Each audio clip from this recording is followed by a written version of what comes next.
श्री स्वामी समर्थ. घरातील या 5 वस्तू रिकाम्या ठेवू नका, म्हणून पैसा हातात टिकत नाही. आपल्या जीवनात चढ-उतार सुरूच असतात. बऱ्याचदा आपल्या हातात काही पैसाच टिकत नाही, असं होतं. याला काही वेळ वास्तुदोष जबाबदार असतात. वास्तुशास्त्रात अशा काही गोष्टी सांगण्यात आल्या आहे की त्या रिकाम्या राहिल्यास आर्थिक संकटाचा सामना करावा लागू शकतो आणि वास्तुदोषही लागू शकतो. चला तर जाणून घेऊया कोणत्या गोष्टी आहे या गोष्टी. तर स्वामी भक्तांनो, जे भक्त स्वामी भक्त आपल्या चॅनलवरती नवीन असाल तर सबस्क्राईब करा आणि कमेंटमध्ये श्री स्वामी समर्थ असे नक्की लिहा. चला तर व्हिडिओला सुरुवात करूया. जर तुमचे चांगले दिवस अचानक वाईट दिवसात बदलत असतील तर तुमच्या घरातील गोष्टीकडे नक्की लक्ष द्या. अनेकदा घरात अशा काही गोष्टी असतात ज्या रिकाम्या राहिल्या की घरामध्ये नकारात्मकता प्रभाव दिसू लागतो.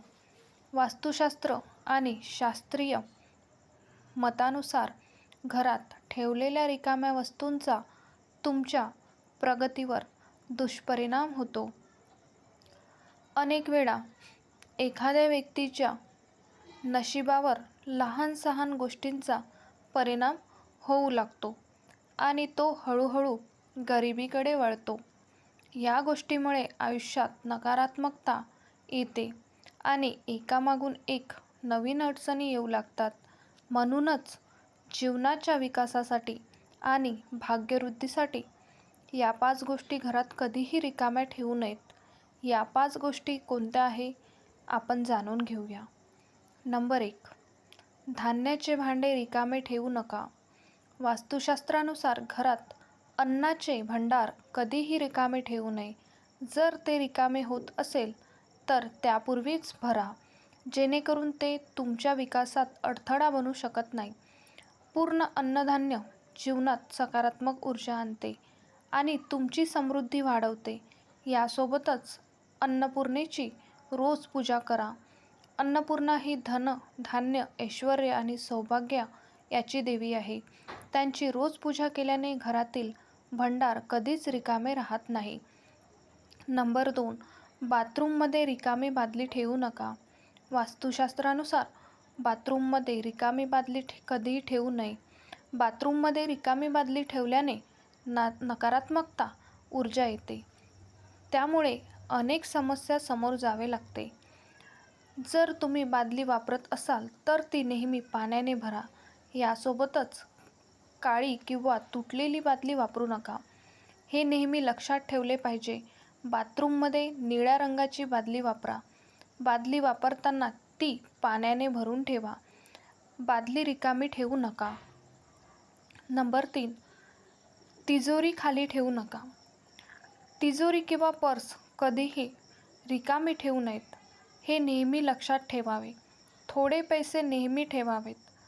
रिकाम्या तिजोरी किंवा पर्समुळे गरिबी येते.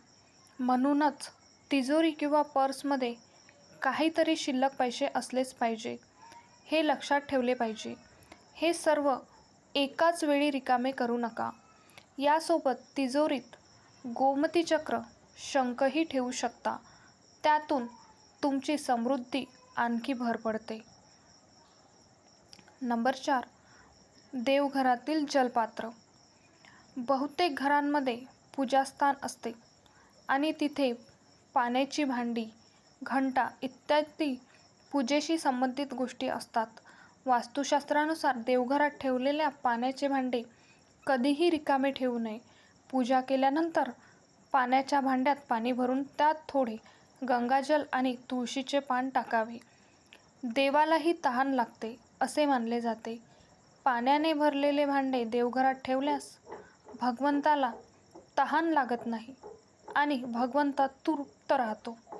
यामुळे घरात सुख समृद्धी राहते आणि सकारात्मक ऊर्जेचा संचार होतो.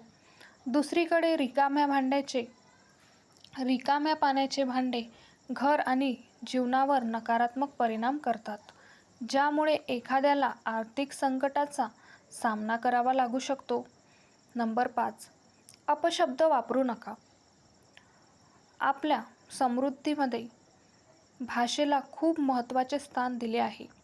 म्हणूनच जिभेवर ताबा ठेवणे खूप गरजेचे आहे. म्हणजेच कोणाचाही अपमान करू नका. घरातील मोठ्यांना अशा गोष्टी बोलू नका ज्यामुळे त्यांना मानसिक त्रास होईल. असे केल्याने लक्ष्मीदेवीला राग येतो आणि ती आपला मार्ग बदलते. म्हणूनच घरातील मोठ्यांचा कधीही अनादर करू नका. या गोष्टी सदैव ध्यानात ठेवा की कर्म, शब्द आणि मनाने कोणाचेही अपमान करू नये. तर स्वामी भक्तांनो, आजचा हा स्वामी संदेश आवडला असेल तर कमेंटमध्ये श्री स्वामी समर्थ असे नक्की लिहा आणि चॅनलला सबस्क्राईब करायला विसरू नका. तुमच्या मित्रमैत्रिणीसोबत हा व्हिडिओ शेअर करा. तुम्ही हा व्हिडिओ संपूर्ण पाहिल्याबद्दल तुमचे मनपूर्वक आभार. धन्यवाद. श्री स्वामी समर्थ. जय जय स्वामी समर्थ.